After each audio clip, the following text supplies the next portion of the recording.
She said, "What do you want?" It reminded me of some previous conversations.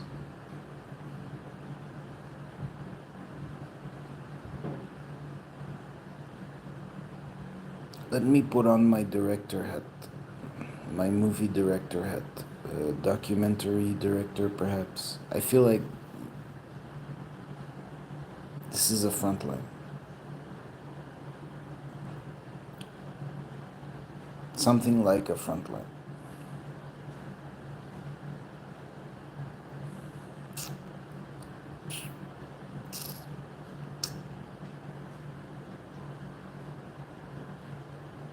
Um,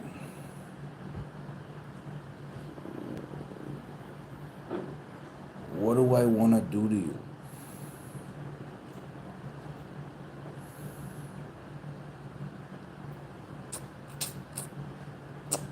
Uh,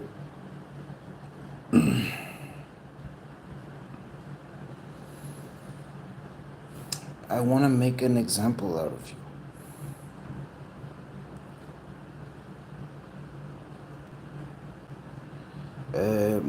Like at the end of Casino, just, don't do that.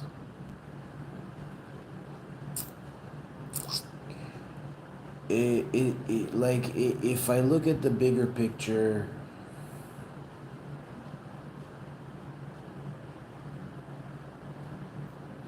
do I want to get off on insulting you until your kids commit suicide?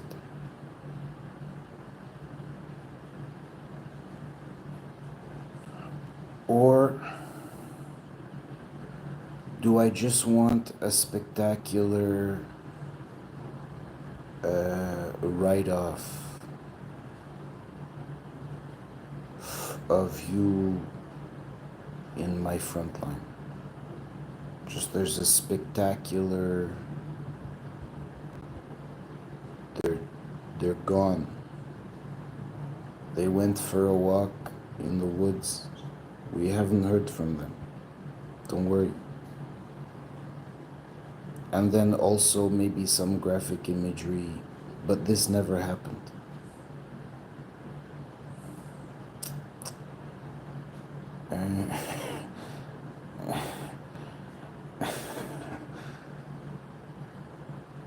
Just whatever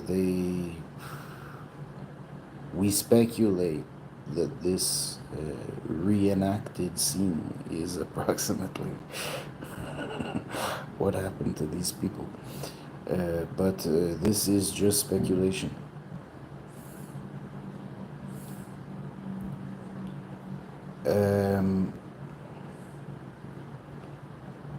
Like, I don't know, when I watch Goodfellas,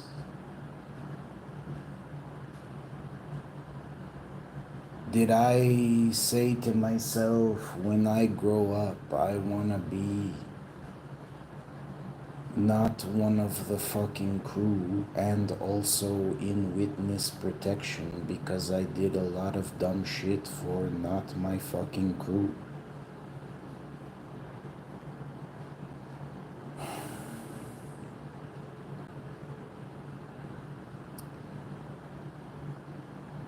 When I watched Casino, did I say to myself, I want to get beaten to an inch of my life, to within an inch of my life by my colleagues, and then buried alive? I wish I want to go out like that. Although, as a metaphor,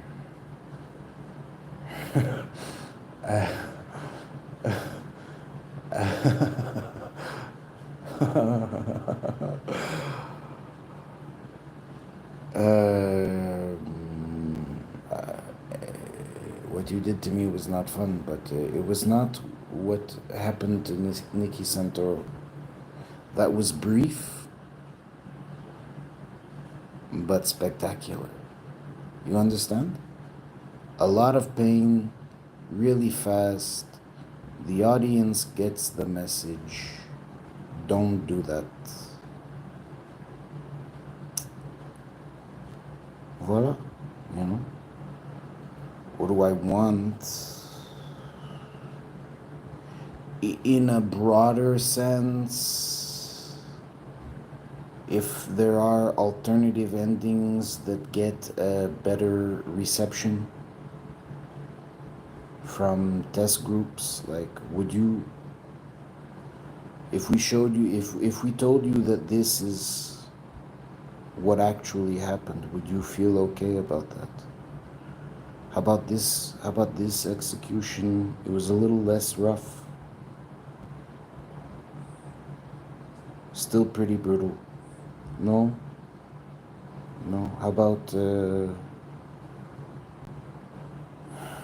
about if we drown them like cats in a bag?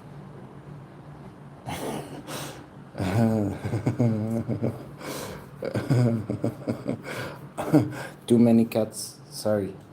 Just put you in a bag and your parents can watch you drown. You know, does the audience feel like, mm,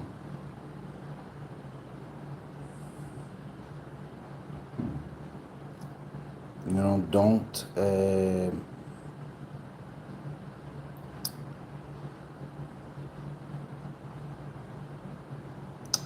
be a bully when you have a full house.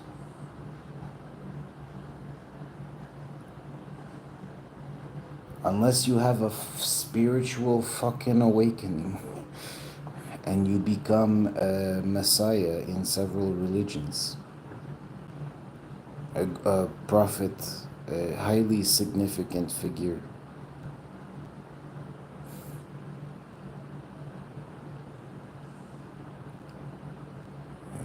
You don't got the goods to run your fucking mouth, so don't do it.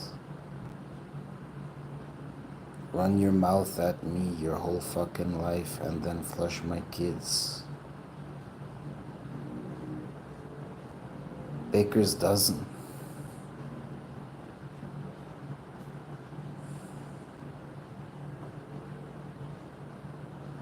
You know?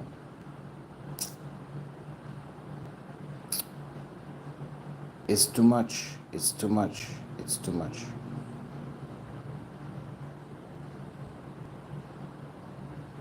It, ironically, having been a subject of psychological torture for multiple decades, I can tell you that there is something interesting that happens, and there was some Sandnigger on Joe Rogan. I forget his name, Najid Noah, I forget, whatever. He was saying, you know, he's British, he couldn't get a job in England, he started getting in with the wrong crowd, you know, and he was alienated and isolated from society, basically. And then he really got into a religion.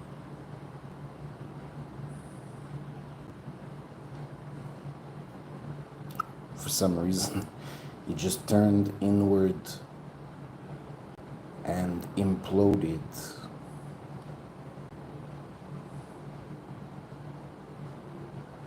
Which resulted in participation in some terror acts and whatever, some minor rookie shit, some bitch shit.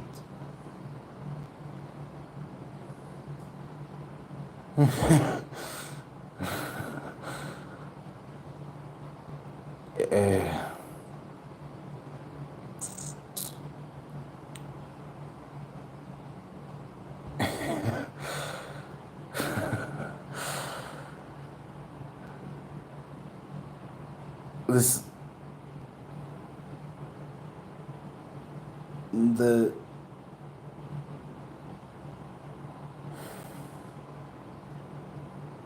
like you pushed me into a situation where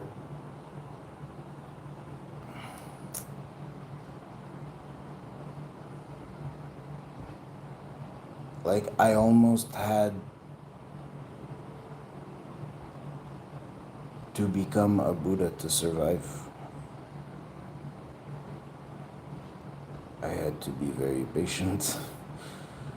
I had to keep my shit together. I did a pretty good fucking job generally. Taking a deep breath when I'm upset.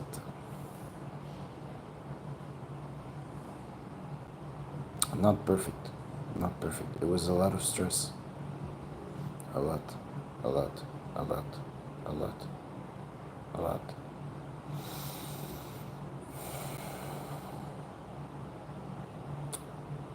Pressure makes diamonds, I guess. But anyway, I started this video about,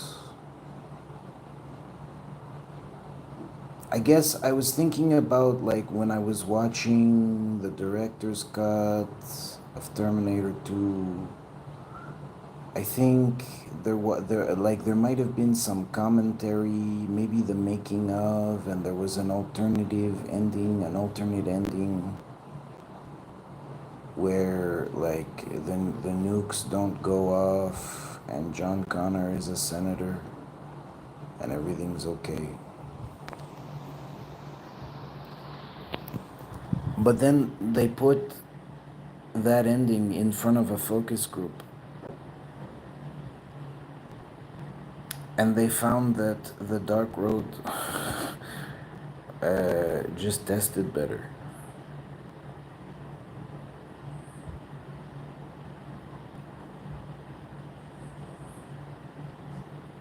For starters, the audience doesn't, I guess, if that data is accurate, like, the audience doesn't want an end to the franchise, maybe, or I don't know, just the Dark Road. Personally, I think it's a more appropriate ending.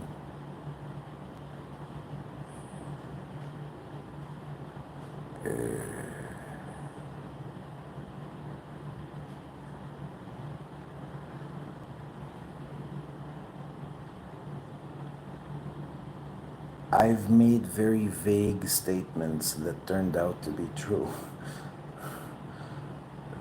And I realized those statements. So I don't know, I'm not a fortune teller exactly. I inspire change.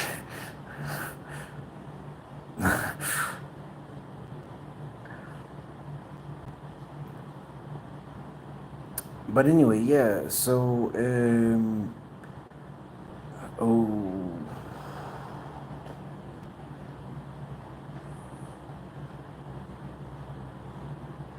like, I don't know, personally, I feel like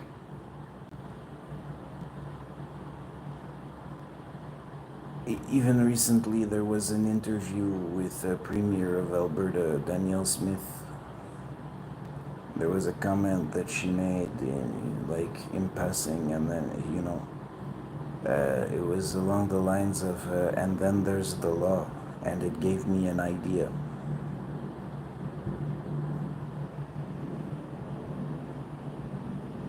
Criminal harassment typically carries a maximum sentence of 10 years. Torture, if you're willing to acknowledge to yourself that what you did to me was wrong.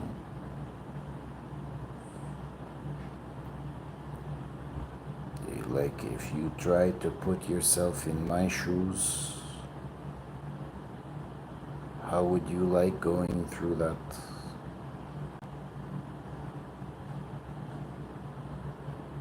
Torture carries a sentence of 20 years, I think, maximum sentence.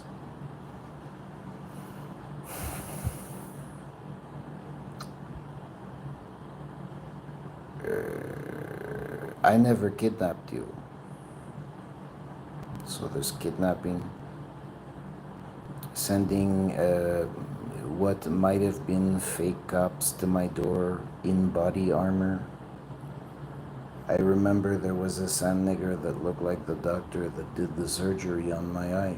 He was wearing green combat gear. This faggot came to my house in fucking body armor. This dumb little nigger bitch.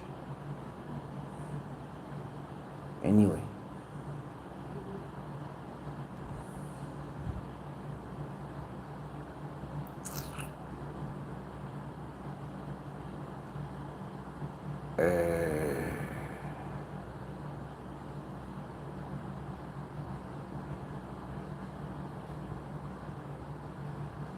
Yeah, so right, there's the law, there's kidnapping, forcible confinement, prolonged detention, impersonating a psychiatrist who is not my ex-girlfriend, conflicts of interest, a lawyer helping you to railroad me, my lawyer telling me that I should plead NCR, shit like that.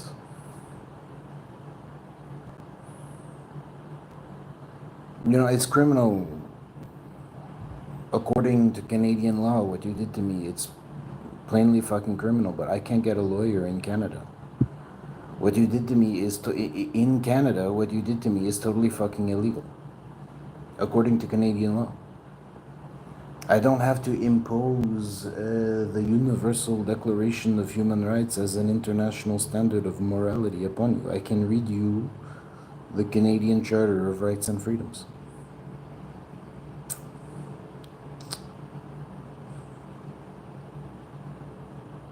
Criminally harassing me in China and all over the world. There's no laws for that. Here, maybe. But apparently you have laws preventing Canadians from coming to Thailand to fuck kids. So why don't you impose criminal harassment laws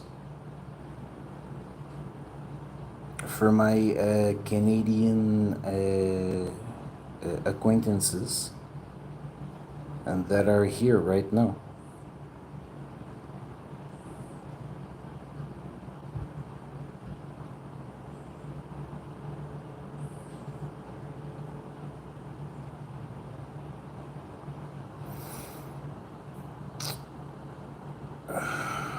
You know, and then there's the law.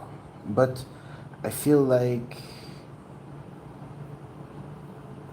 you getting lynched by an angry mob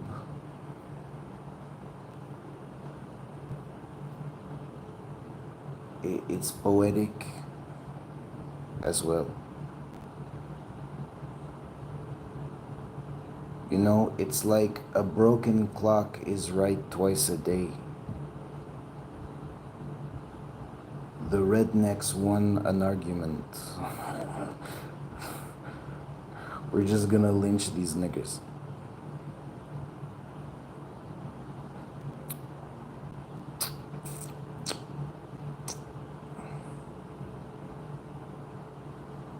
I don't know, like, James Cameron is a very competent director. And if he feels that he can go to focus groups to write his movie's ending for him, or to pick from several options,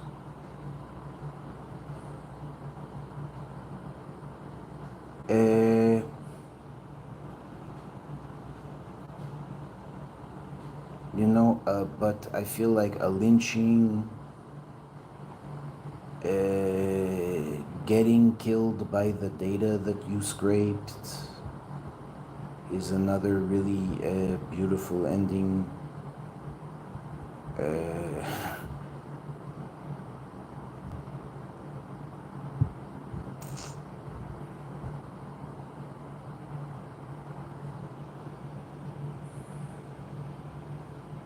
yeah, a lynching, getting killed by the data that you scraped, or we follow the letter of the law now that the government is no longer corrupt. Oh, that's Disney. We fixed the fucking problem, and now these people are going to jail. Oh, that's fucking Disney.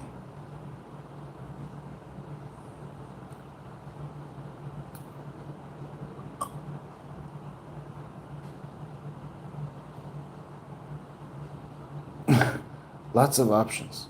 Lots of options. And like I said, I will defer to my colleagues. And I'm happy to send this to the you can prepare several